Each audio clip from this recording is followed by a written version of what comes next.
Here at Sustainability Live 2025 in London.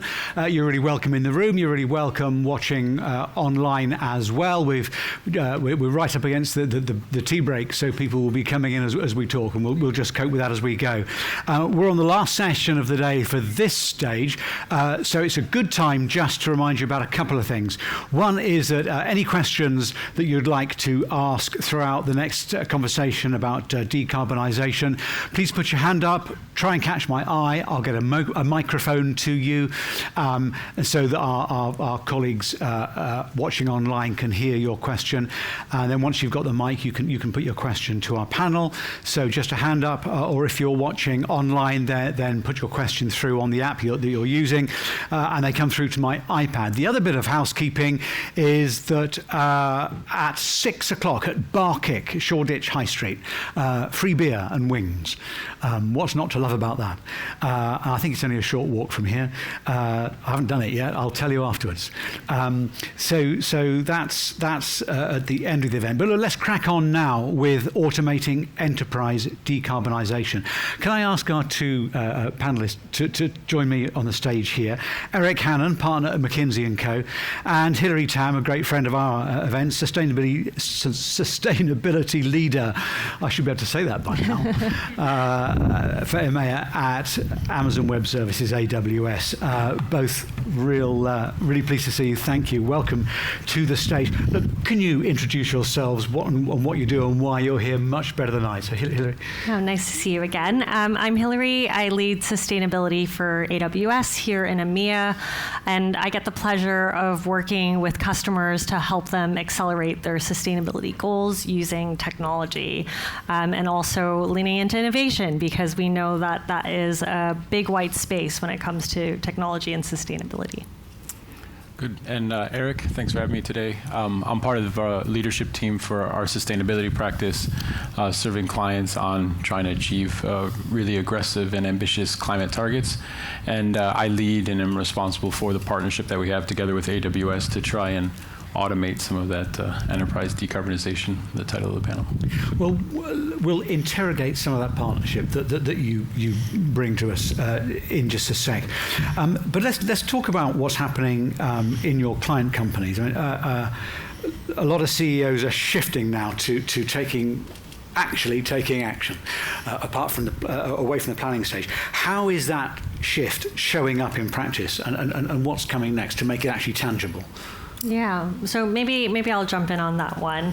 I think we've seen the journey of sustainability where we've had companies making big, bold commitments, setting sustainability visions and strategies, and now we're really at crunch time when we look at where we are from now until 2030, 2040. And we're really seeing across our customers, increasingly now they're moving into the next phase of sustainability, which is the fun and the more challenging bit, which is execution and implementation. So I think that's where we're seeing sustainability being integrated into core business strategy. Compliance, reporting, risk, obviously that's been a big focus over the last couple of years, but we're also seeing that embedding into business, and the fact that sustainability touches every part of an organization.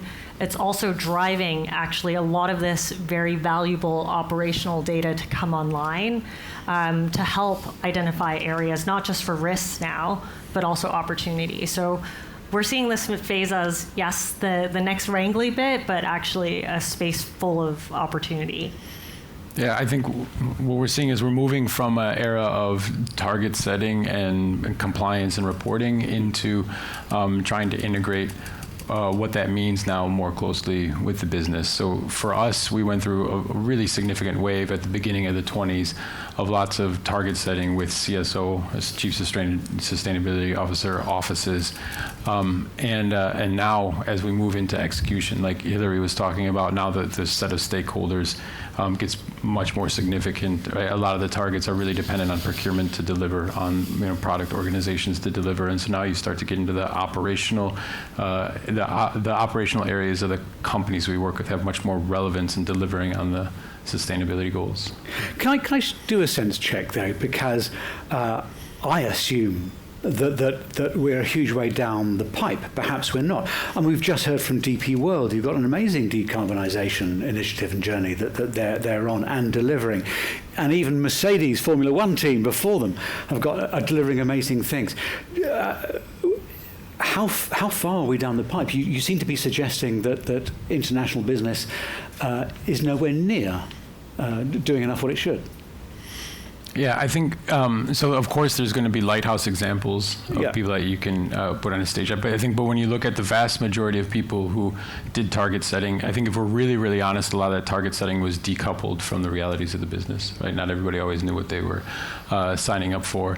And I think a lot of the people that we look at as lighthouses are doing maybe some really incredible, significant things in scope 1 and scope 2. But for the vast majority of clients and customers that we're working with, the really hairy part is all of the scope 3 and a vast majority of their emissions. And there, it's really hard to find somebody who's leading on really significant scope 3 impact, let alone transparency on what's going on in scope 3 and a reliable databases for that. Yeah, I think we've seen like a lot of great examples of initiatives that are really showing, early signs of what's possible. But I think, I agree with Eric in terms of that really embedded, transformational, organizational, and not just organizational, because it's your supply chain. Sometimes it's looking across your industry, from your supply chain, from your suppliers to your customers, across your entire value chain.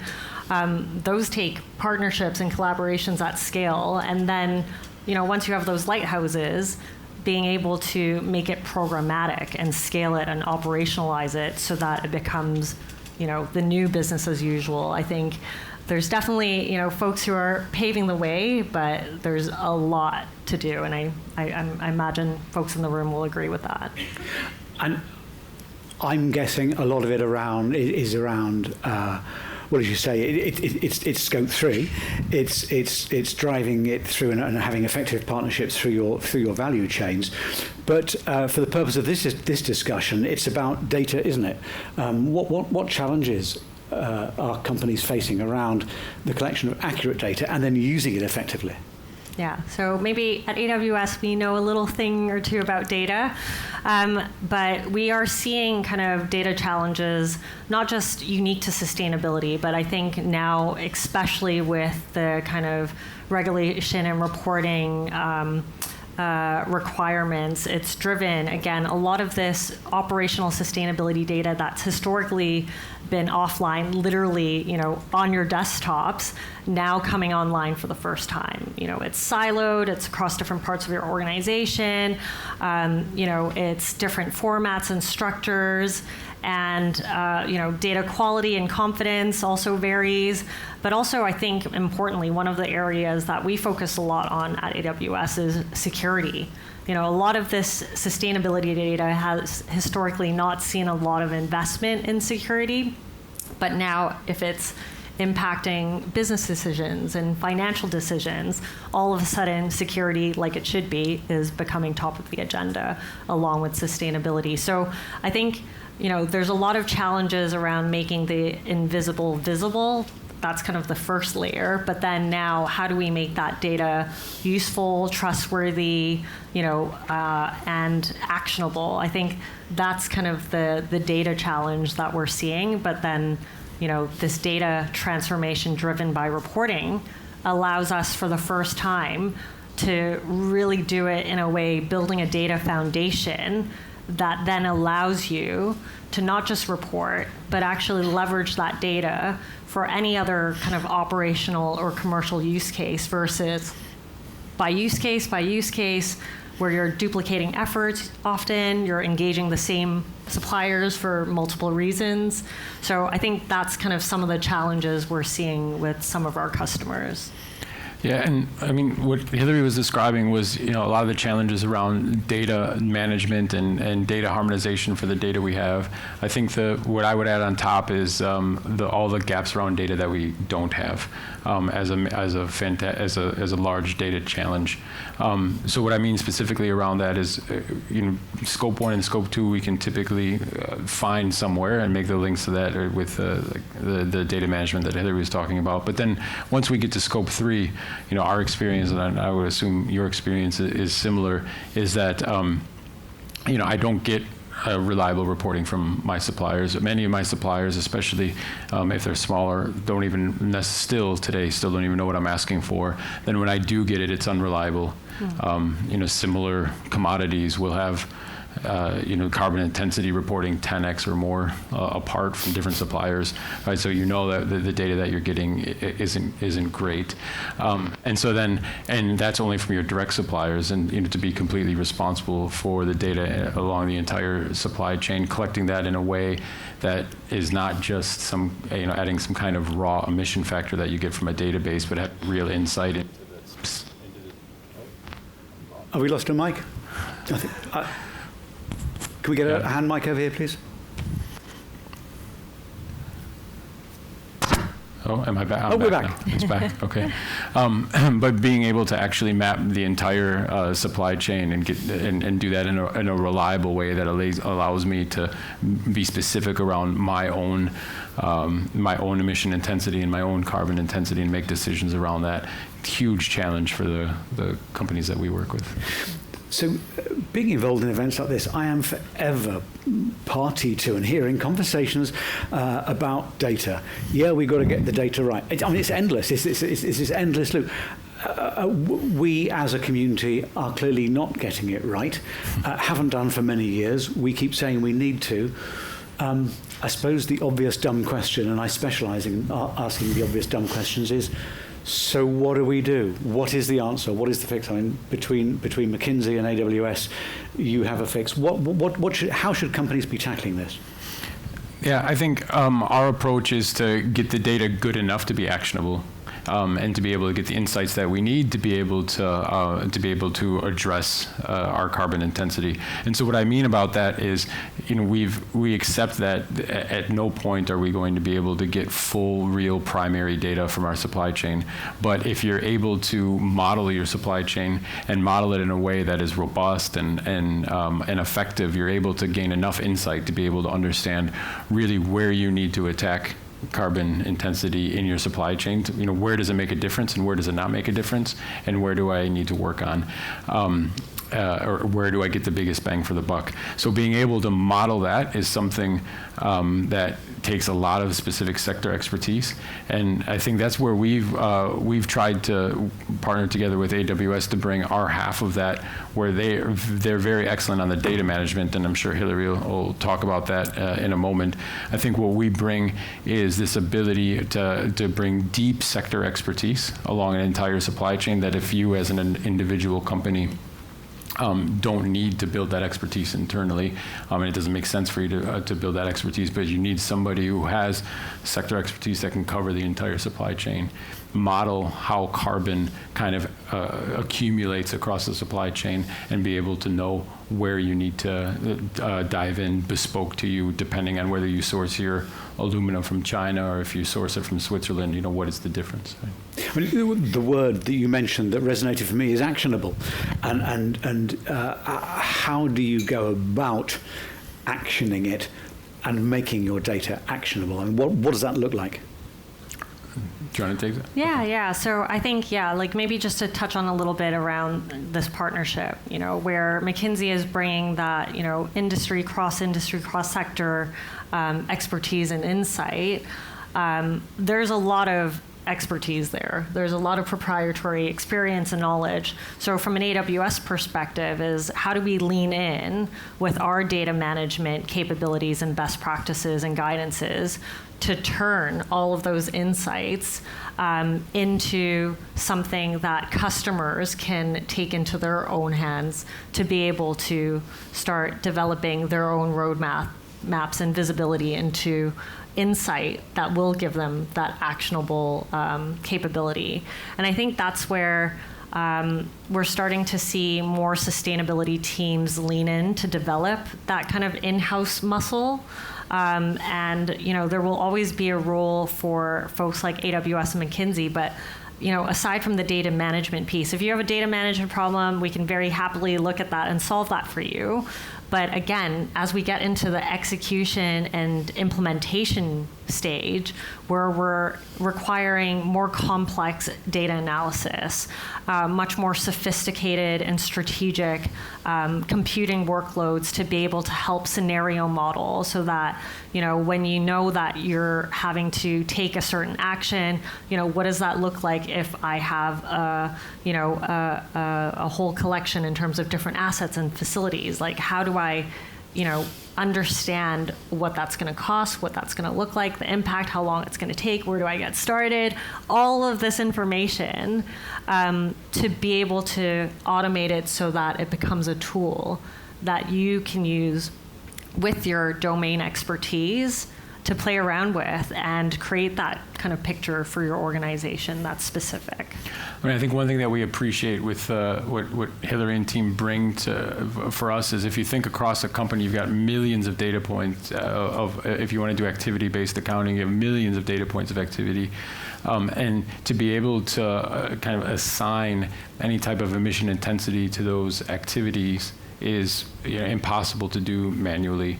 And so what AWS brings, they bring that data management skill that with around machine learning and then more recently some of their AI tools, to be able to take the IP and expertise that we bring and essentially automatically sort that to millions and millions of data points, something we could have never done, but AWS brings that data management capability.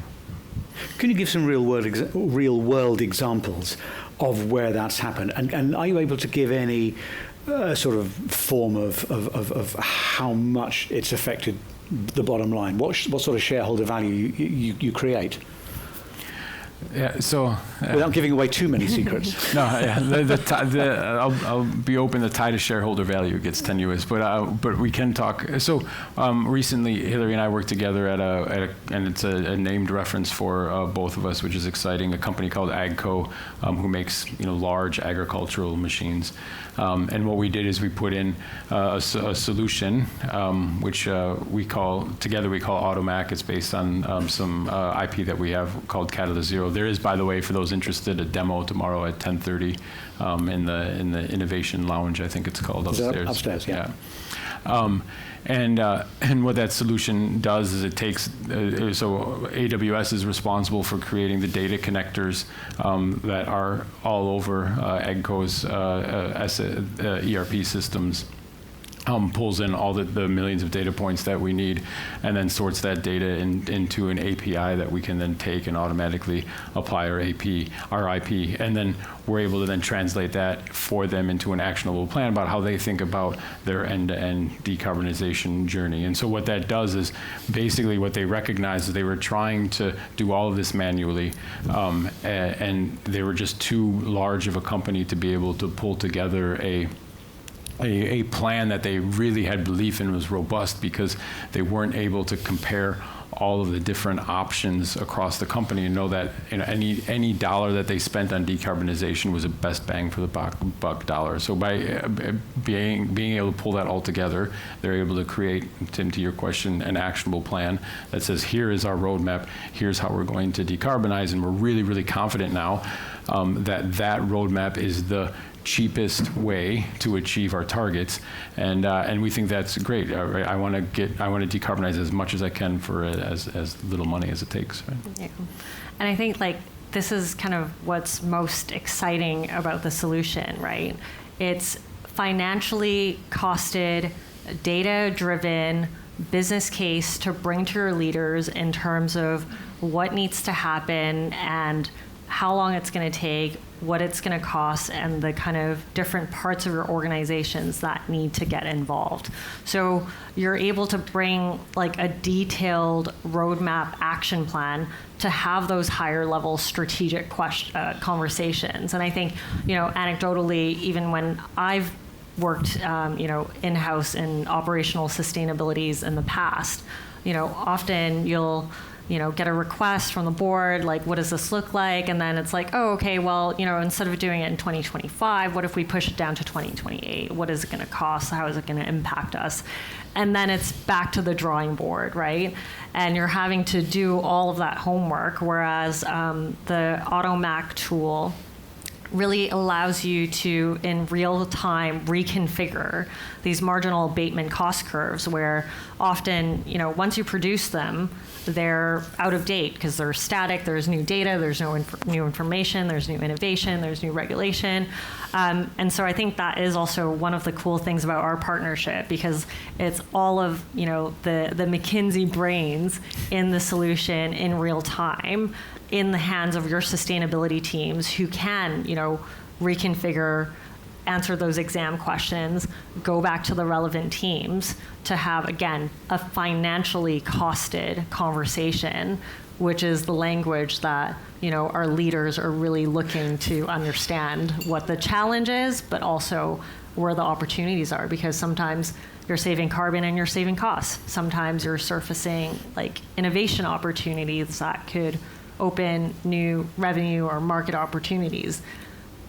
It's just a very powerful insight tool that takes us to that next stage. And I think that it's a really important point that Hilary brings up, which is translating abatement into the financial language of the company. As I mentioned right in the intro, I think we're really moving from the CSO office into the functional operations of the company, and that's what we're seeing. And we're real big believers that there's no point in having shadow governance around carbon and sustainability, that it really needs to be embedded into the governance of the company along all other KPIs that we're chasing, whether it's cost, delivery, timing, things like that. And so we've got to speak the language then that they're speaking, which is ROI, which is payback periods. And so by creating transparency into what it costs and how that's supporting the rest of the activities of the business and integrating it into the normal governance, that's what's really important around the output that we're.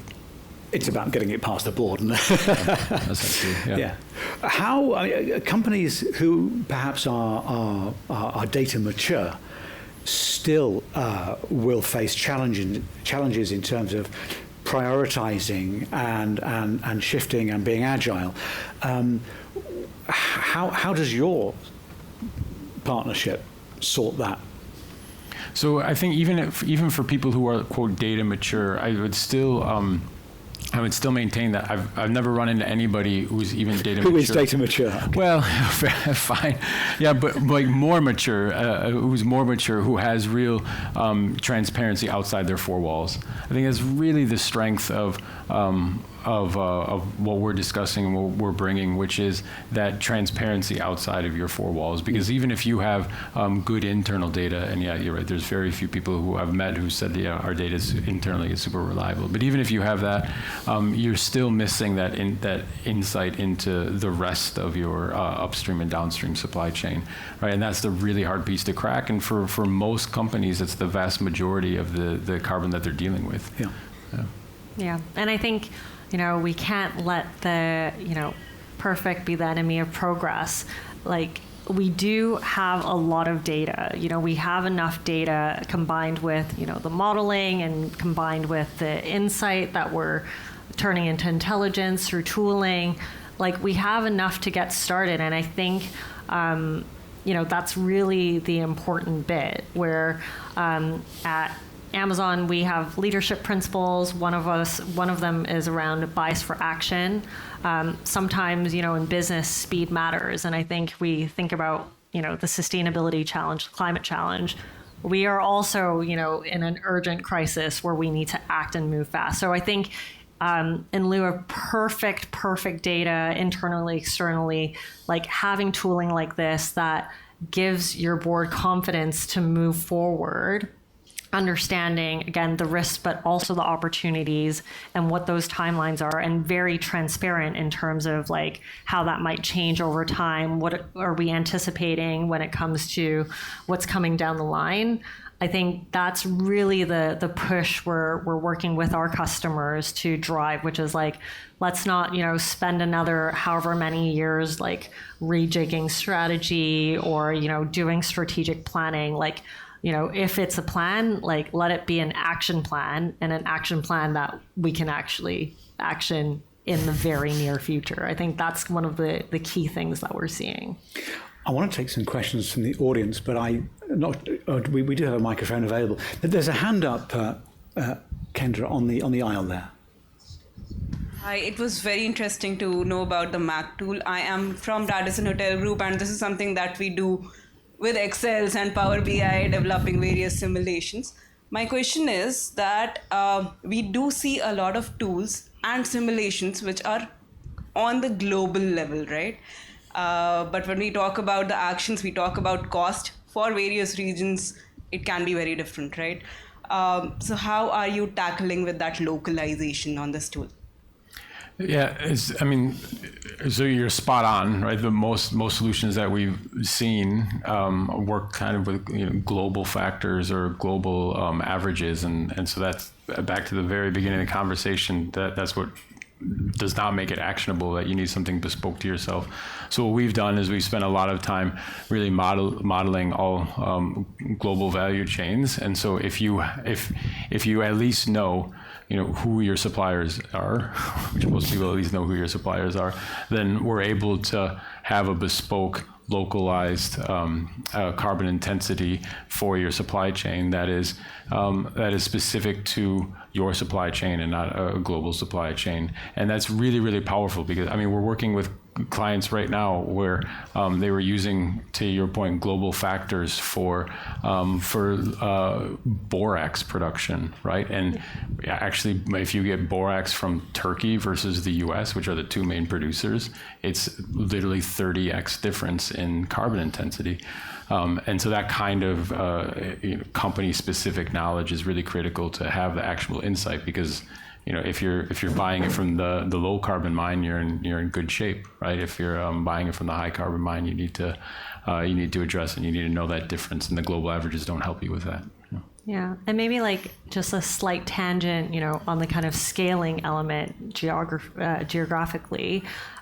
Even scaling within your organization, a lot of us are challenged with providing a group view and a group direction, as well as individual business unit or functional kind of perspective, and maybe even down to project level. And I think the ability for the tool to be able to kind of scale up and down like that, even within your own organization, is something we've heard from customers is super useful, because, especially if you're in working in a cross-industry multi-conglomerate where you have an airline and a retail arm all the way to something in retail, those journeys are going to look very, very different, and yet you're still going to have that aggregated group direction and view, while recognizing that the journeys across the BUs look different. So I think that's also one of the challenges when you're working very manually.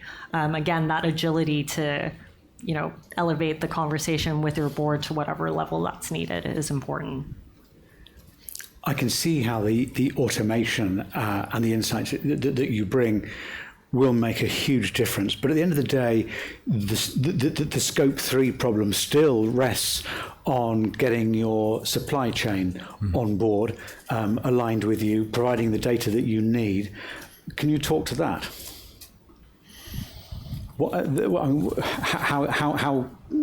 How can you help overcome that challenge? Yeah, so I think sometimes, even precursor to the AutoMac solution, at AWS, we're working with our customers to bring supply chain visibility and transparency, and developing platforms to increase supplier engagement, platforms where, again, leveraging different tools. We're seeing some, earlier we had a workshop and we were just talking about some of the use cases we're seeing around agentic AI, where, automatically we're flagging suppliers who might not be complying, and then helping teams reach out and flag and understand the situation, and then reconcile where needed or remediate where needed. So, in terms of the supply chain, supplier kind of integration piece, that is definitely a precursor.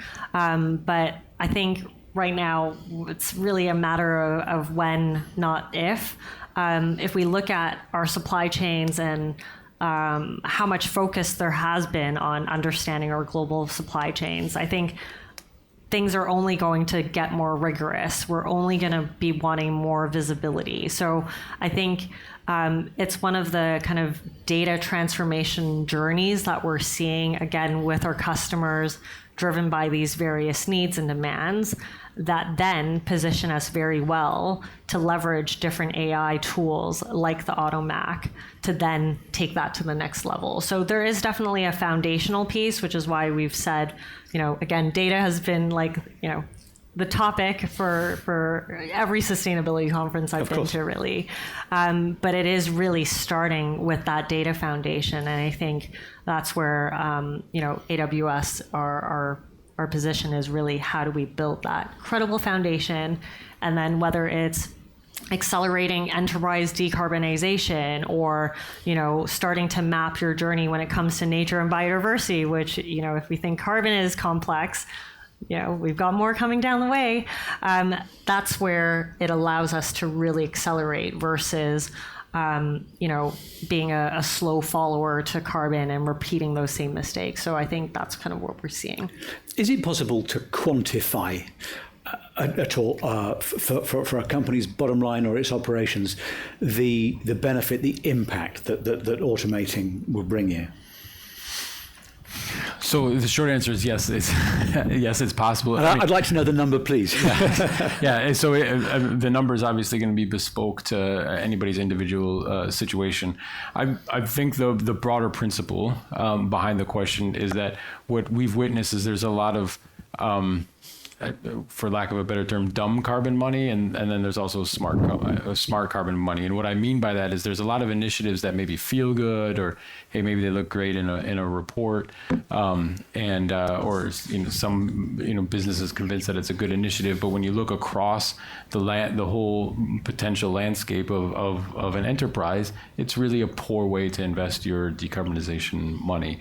And if you really want to maximize the bang for the buck, or even if you want to, many of the clients and corporations that we work with can actually get to some of their near-term targets for nearly zero cost if they've got the right transparency, right? Because there are a lot of potential win-win levers that are out there, just raw efficiency levers that actually improve my operations while saving carbon, right? I mean, wasted energy is wasted carbon. And so being able to just be assured that I'm spending the minimum amount to achieve my targets obviously has a significant bottom line value that we're going to be able to quantify. Yeah, and I think I don't know in terms of some of the customer conversations you've had, but over the last 12 months, every sustainability team that I've spoken to, they are increasingly under pressure to, evidence how they are impacting, bottom line, top line. How are we delivering business value? How are we saving money and, efficiencies? Not, just being, running your business in a smart way, but really surfacing those efficiencies as a result of decarbonization and other sustainability initiatives, all the way to what is the potential, especially if we've uncovered a decarbonization lever where it requires a bit of investment and innovation. It becomes a cost center, right? But if you're having to innovate and build something new, or go beyond customization, then it probably means that others in your value chain or maybe in your industry also need it. And I think that's one of the really cool things at AWS we get to see, which is we're not just leaning in then with our technology capabilities, we're also leaning in with our culture of innovation, right? Where organizations are building new products and services as a result. If we've solved it for ourselves, how can we do it for others? We can open source it if we're feeling generous, but we can also productize it and turn it into a revenue generating, impact driven way to scale both impact, but also value across the business. So it really then takes the operational sustainability conversation into a very commercial strategic space where, again, your function becomes more of, less of the supporting enterprise function that's non-revenue generating, sometimes seen as a cost center, to actually we are front and center in how we decarbonize and reach our sustainability goals, but we are also front and center in terms of how we define ourselves as a future fit business and how we're creating new value from solving challenges for our customers and wider industry. So I think that is like a real big shift, because we know sustainability teams are having to, get the reporting, get the risk over the line. But what we're saying is, yes, we will do that, but how do we think bigger and also have the kind of positive business, model cases also in mind, or, on the lookout for them, so that it's a much more balanced conversation. Okay, well, finally, with the 2 minutes that we've got, let's just place that in the context of this year, that the past 6 or 8 months, things change. Politics change, headwinds change, costs change, market pressures change. What advice have you got for leaders who have set ambitious targets, who have to navigate those changing headwinds? Yeah, I think with the current climate, the ability to show that you're providing real impact to the business, right, and that you're a partner for the business for the things they have to do anyway becomes even more important, right? It becomes less of a nice to have and more of a how am I delivering on the imperatives for the business. And so, being grounded in that business reality becomes even more important in an era where, maybe it's not as top of agenda as it was a few years ago. Yeah, I think for me, it's like, hang in there. Sustainability is not a trend. Things are not going away. It's only going to become more important and business critical. I think the only difference is it's becoming embedded, right? Find your champions, find your technology champions within your organization. The folks who are going to be, the most important to get on side as we go into this next phase are going to be the folks who don't necessarily have sustainability in their job title, or not necessarily going to be the folks in your team. So I think that's one of the key things. But I think, gone are some of the days where we've only, seen these big, bold public commitments. I think even though it feels like things are quite challenging at the moment, what we're seeing is investment into doing the doing. So I think for me, it's really hanging in there, finding those kind of, low-hanging fruit where you can demonstrate business value, finding those lighthouses to be able to, again, turn this very abstract, we know sustainability can deliver business value, to actually finding those little examples, start quantifying it. And that's when you can be like, we want, these and more of them, bigger impact, bigger scale. In an earlier panel on this stage, London Stock Exchange, LSEG, was saying that actually investors are looking for there are plenty of investors and houses looking for quick wins, but you know what? It's the consistency in your profitability and dividends that they're looking for, and that sustainability is delivering that and is integral to it. So maybe that's a positive note to end this panel on as well, which reflects a lot of what you've been saying. There's so much we haven't covered, and it's the end of the day today, but are you both around? Certainly your companies are around tomorrow, McKinsey and AWS. So if anybody wants to speak to you here tomorrow, they can answer questions and find out so much more. Thank you, Eric. Thank you, Hilary, so much indeed for a really insightful discussion. And just to end, just a reminder, I've been asked to remind everybody that if you bring your lanyards to Bar Kick at Shoreditch High Street, beers and wings. I think other drinks are available. But it's been a brilliant and informative way to end stage 2 today. Thank you both. Great. Thanks.